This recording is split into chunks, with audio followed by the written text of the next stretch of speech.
Rappelez-nous votre nom. Jean-Claude Van Damme. On s'en souviendra.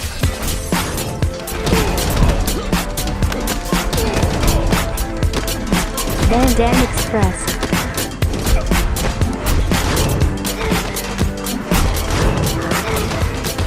Van Damme Express. Salut tout le monde, vous écoutez Van Damme Express, le podcast qui regarde tous les films de Jean-Claude Van Damme et qui les classe les uns par rapport aux autres. Aujourd'hui, je vais vous parler de Lucas, un film franco-belge réalisé par Julien Leclerc, sorti en 2018. Donc en version originale, c'est The Bouncer, donc le videur. Un casting resserré autour de Jean-Claude Van Damme, tête d'affiche, Zveva Alviti, Sami Bouadjila, Caris, et c'est parti. Je ne sais même pas comment j'ai réussi avec les scripts ingrats et les directeurs ingrats. Si tu me mets avec un Oliver Stone, tu me mets avec un Scorsese ou avec un Julien Leclerc, super. Quand tu vois Tom Cruise avec Cocktail et tu vois Tom Cruise avec Born the 4th of July, né le 4 juillet, tu vois une extreme difference. Donc tu me donnes les bonnes armes et je vais à la guerre, je la gagne. Je sais pas si Julien Leclerc c'est le Oliver Stone français, mais reste avec une carrière assez jeune, puisqu'il a commencé en 2004 avec un premier court-métrage qui embarque déjà Pierre Richard, Caroline Cellier et Philippe Naon, excusez du peu. Il a déjà quelques petits films bien sympathiques qui ont coûté, je pense à Chrysalis, qui a coûté quand même plus de 8 millions d'euros sur son premier film avec Albert Dupontel, puis après il va réaliser L'Assaut en 2011 avec Vincent Elbaz quand même, un film sur la prise d'otage du vol Air France. Ensuite on aura Gibraltar avec Gilles Lelouch, 2013. Voilà, puis ce Lucas avec Jean-Claude Van Damme en 2018, puis la série Braqueur sur Netflix. Il y a une trajectoire quand même ascendante. Et pour ma part, Lucas, c'est le premier film de Julien Leclerc que je découvre. Et il m'a fait assez forte impression. On est sur un film de série B. Alors ça veut pas dire un mauvais film, ça veut dire surtout un film à 6 millions de budget, donc pas quelque chose d'énorme. Et un film assumé comme étant donc de genre, polar noir, avec une histoire simple, une ambition mesurée et simple, qui va donc à l'émotion et à l'efficace. Le problème, c'est qu'il travaille comme portier, donc c'est pas, il aurait été avocat. L'histoire se serait passée différemment. C'est de l'action où je me bats pour ma fille, c'est sauvage, c'est différent. Les gens vont apprécier parce que c'est un Van Damme c'est pas un Van Damme, c'est un père qui fait tout pour sa fille, voilà. C'est un film familial. Alors désolé Jean-Claude, c'est pas vraiment un film familial, c'est un film extrêmement assez violent, âpre. Effectivement, une histoire très simple d'un ancien garde du corps qui a perdu sa femme, qui retourne vivre en Belgique et qui ne vit qu'avec sa fille et pour sa fille, donc il fait ce qu'il sait faire, c'est-à-dire qu'il est videur de boîte de nuit, il s'occupe des clients qui font n'importe quoi, et il tombe sur un gros poisson, le fils d'un député européen qui ressort amoché d'une sortie de boîte et il perd son job. Il retrouve un job donc dans un club de striptease qui est tenu par des crapules, par une crapule surtout qui traîne dans des deals et dans des trafics avec des gens extrêmement violents, dans de la mafia, et il se fait attraper par un policier lui aussi un peu pourri qui va lui mettre sous condition de lui récupérer toutes les infos possibles de ce malfrat, donc de se mettre en danger, sinon il perdra la garde de sa fille, ce qui est vraiment la plus grosse menace qui puisse peser sur sa tête. C'est tout ce qu'il veut dans sa vie, cet homme Lucas. Donc après c'est une marche un peu funèbre, on va se rendre compte c'est le meilleur, il est hyper efficace dans ce qu'il fait, et les quelques scènes où il va devoir donc accompagner les malfrats, c'est lui le meilleur, il est hyper efficace, il est froid, et tout ça motivé par sa fille. Et ça c'est pas juste un artefact. Quand on voit le jeu de Jean-Claude dans ce film, il est animé exclusivement par ça, il fait ça méthodiquement. Le problème c'est qu'il n'est pas non plus tout jeune, on le remarque assez tôt, mais on voit qu'il prend les coups, et la question c'est qu'effectivement c'était le meilleur. Aujourd'hui, avec l'âge qu'il a, est-ce que ça va continuer à le permettent de briller jusqu'au bout et de s'en sortir de cette histoire.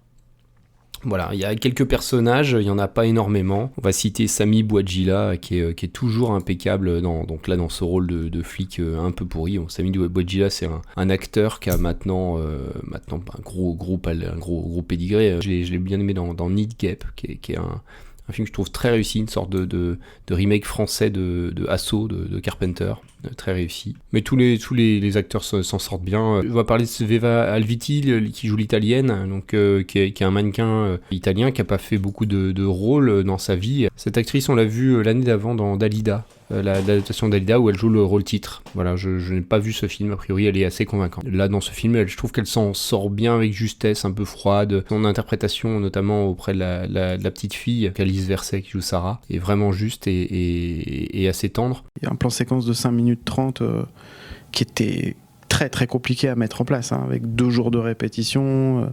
On a fait 32 prises. Je peux pas le faire avec tout le monde.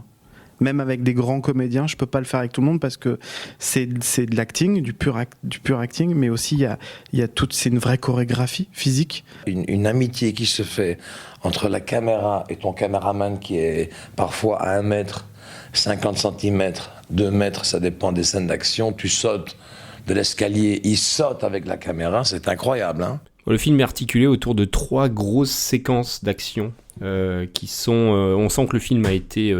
pensé autour de ces grosses scènes d'action. La première véritablement marquante, c'est ce plan séquence, cette infiltration dans une maison où des dealers fabriquent de la drogue, où il y a une caméra qui va suivre Jean-Claude sur plus de 5 minutes 30 de plan séquence, un peu vraiment haletant, avec un Jean-Claude qui est vraiment impressionnant physiquement là sur cette scène. Et une belle scène, alors qui ne sert pas beaucoup de propos, mais qui est vraiment esthétiquement très réussie et qui est haletante, vraiment, je le redis. Il y a une deuxième scène qui est marquante aussi, c'est donc une scène de poursuite dans un sous-sol, dans un parking souterrain, vraiment très lisible, qui a de l'impact, qui a du punch, et il y a du suspense également. Moi j'aime beaucoup la façon réaliste en fait, avec laquelle c'est filmé. On est à côté de Lucas, on a son point de vue, on sait ce qu'il sait, et on n'a pas le reste des informations, on ne l'a pas, c'est vraiment fort. Et la scène d'action de fin également, qui est peut-être la moins réussite, mais qui laisse la place à l'émotion en fait, qui va uniquement se concentrer sur le dénouement, et que je trouve assez beau et poétique. Voilà, c'est 3 scènes d'action assez fortes qui sont entrecoupées de scènes de vie quotidienne ou de scènes d'interview avec le policier, et également à chaque fois, avant chaque sortie où il va faire avancer un peu l'intrigue, retourner à son club de striptease ou dans sa mission pour soit libérer sa fille, soit avancer avec les malfrats. On va le retrouver à frapper ce sac de frappe dans sa cave avec hargne et de plus en plus de conviction pour être en forme pour le moment. On est ouvert du mercredi au dimanche. Faut que tu sois concentré parce qu'il y a des filles à poil. Donc ça peut vite dégénérer avec les clients. On fume pas, on boit pas. T'es payé tous les soirs. C'est simple. Le dernier debout, il a le poste. Et ton papa, il fait quoi? Il était garde qui protège les gens. Garde du corps? Oui, c'est ça. Il protégeait le papa de ma maman quand on habitait en Afrique du Sud. C'est comme ça qu'ils se sont rencontrés. Waouh! Et ta maman, elle est où alors? Elle a eu un accident chez nous en Afrique. Un accident? Des gens l'ont tué pour prendre sa voiture. Je t'ai déjà dit, on me laisse une grosse marge de manœuvre sur ce que je fais. Ça veut dire que je peux faire en sorte que t'aies pas de problème avec la justice, comme je peux demander à un juge qui te fout en tôle et qui fout ta fille dans une famille d'accueil. Et si tu bouges, je te colle une fiche.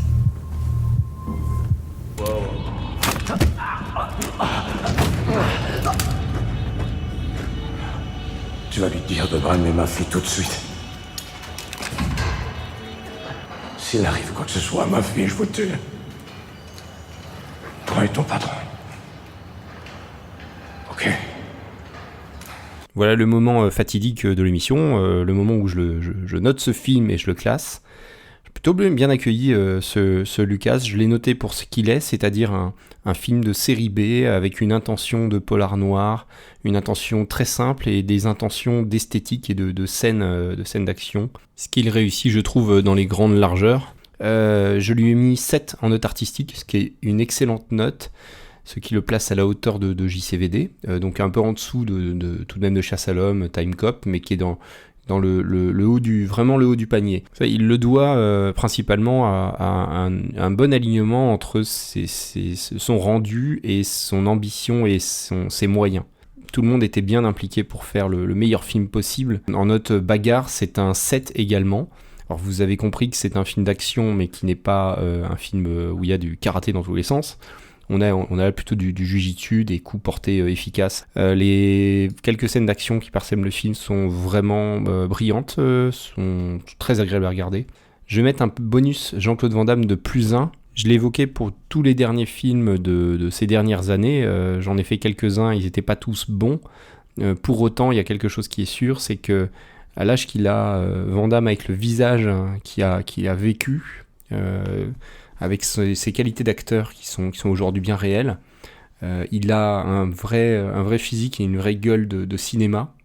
Et il y a énormément d'émotions qui transparaît dans son jeu, et cette fois-ci dans ses dialogues, dans sa façon de parler, de poser la voix, puisque ce film a été tourné donc, en version en français. Donc il parle en français dans le texte.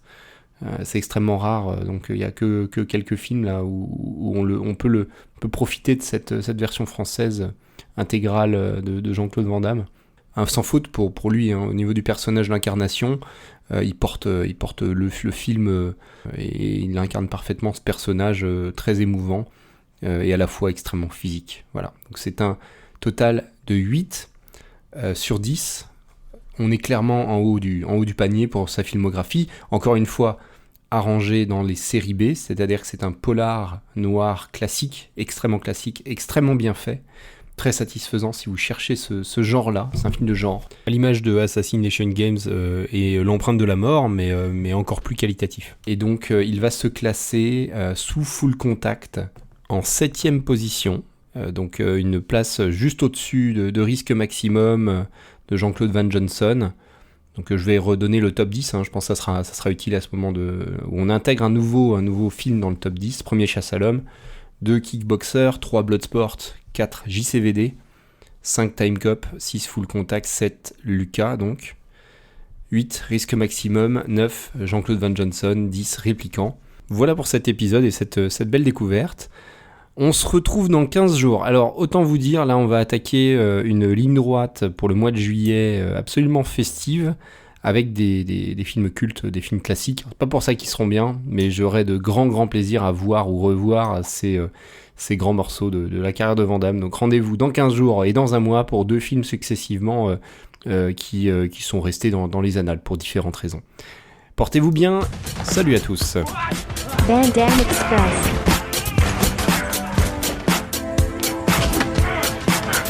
Van Damme Express. Van Damme Express.